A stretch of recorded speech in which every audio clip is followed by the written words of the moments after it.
வணக்கம். இன்றைய முக்கிய செய்திகள். தாமரை சின்னம் மக்கள் மனதில் நிலைத்திருக்கும். பாரதிய ஜனதா கட்சியின் கூட்டணி வேட்பாளர் யுவராஜ் காரிங்கலாயம்பாளையத்தில் தேர்தல் பிரச்சாரம் செய்தார். ஏற்பாடு செய்த கழக நிர்வாகி குப்புசாமி, கந்தசாமி, குருபலசாமி மற்றும் அனைத்து செயலாளர்களுக்கும், பொறுப்பாளருக்கும், சண்முகத்திற்கும், போகடிக்கும், அனைத்து கட்சி கூட்டணி சார்பாக அனைத்து நண்பர்களுக்கும் சிறப்பான வரவேற்பு கொடுத்திருக்காங்க. தாமரை சொந்தங்கள் மற்றும் பார்வர்ட் பிளாக் பாட்டாளி மக்கள் கட்சி அனைத்து சகோதரர்களுக்கும் ஊராட்சியின் சார்பாக மனமார்ந்த இந்த வாழ்த்துக்களையும் நன்றியை தெரிவித்துக் கொள்கிறேன். அண்ணன் வேட்பாளர்கள் பேசுவார். கோரிக்கை ஏற்று படிப்படியா கடையை குறைச்சா டாஸ்மாக் கடைகளை. ஆனா திமுக அரசு டாஸ்மாக் கடைகளை முற்றிலும் மூடுவேன்னு சொல்லிட்டு ஆட்சிக்கு வந்து 2000 கடைகளை நீக்கிய திமுக அரசு நீங்க தயவு செய்து ஆதரிக்காதீங்க. அதே போல தாய்மார்களுக்கு தாலிக்கு தங்கம் வழங்கியது யாரு? புரட்சி தலைவி அம்மா ஜெயலலிதா வழங்கினாங்க தாலிக்கு தங்க திட்டம். அந்த திட்டத்தை நிறுத்தியது யாருங்க? திமுக அரசு. இப்படி தாய்மார்களுக்கும் ஏழை எளிய மக்களுக்கும் இது போன்ற நல்ல திட்டங்களை நிறுத்திட்டு தவறான விஷயங்களை இந்த பகுதியில் கொண்டு வர்றாங்க. போதை கலாச்சாரத்தை. இந்த போதை கலாச்சாரம் சும்மா இருக்காதுமா, உங்களுடைய அடுத்த தலைமுறையை ஒழிச்சிரும். நீங்க எல்லாம் கஷ்டப்பட்டு காலையில் எந்திரிச்சு கூடையை தூக்கிட்டு வேலைக்கு போறீங்க. எதுக்கு வேலைக்கு போறீங்க? உங்களோட பையனை காப்பாற்றணும், பிள்ளைய காப்பாற்றணும், பேரனை காப்பாற்றணும், பேத்தியை காப்பாற்றணும். இருப்பீங்க, படிக்க வைக்க மாட்டாங்க, குடிக்க வச்சு படைக்கிடுவாங்க பசங்க அத்தனை பேருக்கு. அதனால உங்களுடைய எதிர்காலத்தை தாய்மார் உங்க பொண்ணு பையனெல்லாம் சிந்திச்சு பாருங்க. பட்டம் நமக்கு ஓட்டு போடும் போது திமுக வருவான், 200 ரூபாய் கொடுப்பான் தினம் தினம். ஏன்னா ஒரு 3000 ரூபாய் கொடுத்துட்டு 30,000 அடிச்சுட்டு போக போறான். எலெக்ஷனுக்கு 1000 2000 கொடுப்பான். எல்லாத்தையும் வாங்க, நம்ம காசு தான், திருண்ண காசு தான், வாங்குங்க, தப்பு இல்லை. ஆனா அந்த பட்டம் அமுத்துவீங்கல்ல, எங்க தப்பி தவறி திமுக அமுத்திட்டீங்க, உங்க தலைமுறையே போயிடும். ரொம்ப கஷ்டப்படுவீங்கம்மா, பாதுகாப்பு இருக்காது. அதனால சிந்திச்சு வாக்களிங்க. உங்களுக்கு பாதுகாப்பான அரசு எடப்பாடியார் அரசு. ஆட்சி காலத்துல ஏதோ ஒரு திட்டம் பண்ணிருக்காங்களா? ஒரே ஒரு திட்டம் சொல்லுங்க. எடப்பாடியார்கள் பெருந்தலைவர் காமராஜருக்கு பிறகு மிகப்பெரிய உன்னதமான திட்டம் 7.5 இடஒதுக்கீடு மாணவர்களுக்கு.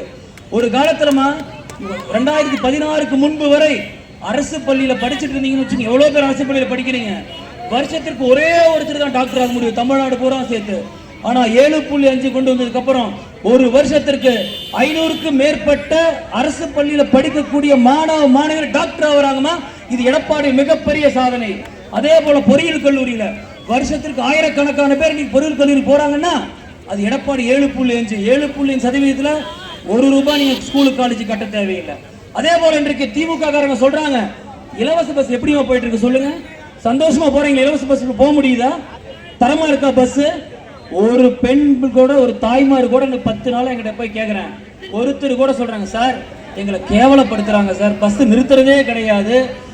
இடத்துல குடிநீருக்கு வரி வாங்குற ஒரே அரசு திமுக அரசு, ஸ்டாலின் அரசு. திமுக காரங்க வந்தா கேளுங்க, ஏங்க எப்படிங்க கஞ்சா வந்து தமிழ்நாட்டில் வந்துச்சுன்னு கேளுங்க. எதுக்கு இத்தனை டாஸ்மாக் நீக்கிட்டேன்னு கேளுங்க. 7 மணிக்கு மேல வெளியே போக முடியுதாமா இந்த பகுதியிலெல்லாம்? பாதுகாப்பு இருக்கா பெண்களுக்கு? நிறைய பேர் சொல்றாங்க வெளியே போக முடியலன்னு. குடிநீர் வசதி இருக்கா உங்களுக்கு எல்லாம்? பக்கத்திலேயே காவேரி போயிட்டு இருக்கு, ஏன் குடிநீர் வசதி கொடுக்க முடியல? தரமான குடிநீரை கூட வழங்க முடியாத அரசு திராவிட முன்னேற்ற கழக அரசு. கடைசியா ஒண்ணு சொல்லிட்டு போறேன், நீங்க திமுகவுக்கு வாக்களிச்சீங்கன்னா நம்ம கண்ணு முன்னாடி உங்க பிள்ளையும் என் பிள்ளையும் கண்ணு முன்னாடி அழிவை நான் பார்க்க போறோம். சிந்திச்சு வாக்களிங்க. உங்களுக்கு தேவை பாதுகாப்பான அரசு. இன்றைக்கு திமுக பெண்களுக்கும் மகளிருக்கும் குழந்தைகளுக்கும் யாருக்குமே பாதுகாப்பு கிடையாது. அதனால சிந்திச்சு வாக்களிங்க. தமிழகத்தில் மீண்டும் அம்மாச்சி வேணுமா வேண்டாமா சொல்லுங்கம்மா. அம்மா தான் உங்களுக்கு பாதுகாப்பா இருந்தாங்க, அம்மா அரசு தான் பாதுகாப்பா இருந்துச்சு. அதனால நிச்சயமா இந்த முறை ஆட்சி மாற்றத்தை தாய்மார்கள் தான் கொண்டு நிறுத்த போறீங்க. திமுக வீட்டுல வந்தா நிறுத்தி வச்சு கேள்வி கேளுங்கம்மா. அதனால வருகின்ற தேர்தல் தாய்மார்களுடைய தேர்தல். உங்களுடைய வாக்கு மீண்டும் தமிழகத்திலே அம்மா ஆட்சி வரும் கூறிக்கொண்டு மறவாமல் நீங்க அளிக்க வேண்டிய சின்ன எந்த சின்னத்துக்கு வாக்களிப்பீங்க? இந்த தொகுதியில தாமரை சின்னம், தாமரை சின்னம். அதே போல இன்றைக்கு உலகத்துல பல நாடுகள்ல சண்டை போட்டு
இப்போ 2026 சட்டமன்ற தேர்தல் அதிமுகவுக்கு எப்படி இருக்குதுங்க? அதிமுக வெற்றிகள் உறுதிப்படுத்தப்பட்ட ஒன்று. நீங்கள் பார்த்துக்கிற மக்கள் எவ்வளோ வெளிச்சிருக்குன்னு பார்த்தீங்களா? கடுமையான விலைவாசி வந்த மக்களை வரி சுமையில் போட்டு இந்த அரசு மாற்றி எடுக்குது. மக்களை பற்றி ஒரு துளி கூட சிந்தனை இல்லை. குடும்பம் நல்லா இருக்கணும், திமுக குடும்பம் நல்லா போகுது தவிர மக்களை பற்றி சிந்தனை இல்லை. எப்பவுமே மக்களை பற்றி சிந்தனை இருக்காது. திமுக ஆட்சி வந்தால் மக்களை பற்றி சிந்தனையே இருக்காது. தொடர்ந்து அது நடக்குது. ஆனால் சசிகலா அவர்கள் புதிய கட்சி ஆரம்பிச்சிருக்காங்க, அது எப்படி இருக்கும்னு நினைக்கிறீங்க? நம்ம மக்கள் தான் முடிவு, நம்ம முடிவு. அதிமுக பிரகாசமாக இருக்குது. எங்களை பற்றி கேளுங்க, அடுத்த பற்றி கேட்டு அதிமுகவில் இப்போ சில மனக்கசப்புகள் இருக்கு அப்படின்னு சொல்றாங்க. நம்ம எத்தனை மனக்கசப்பு இருந்தாலும் தேர்தல் சமயத்தில் எல்லாம் சரியாயிரும். வெற்றி பிரகாசமாக இருக்கு. எடப்பாடியார் முதலமைச்சர்.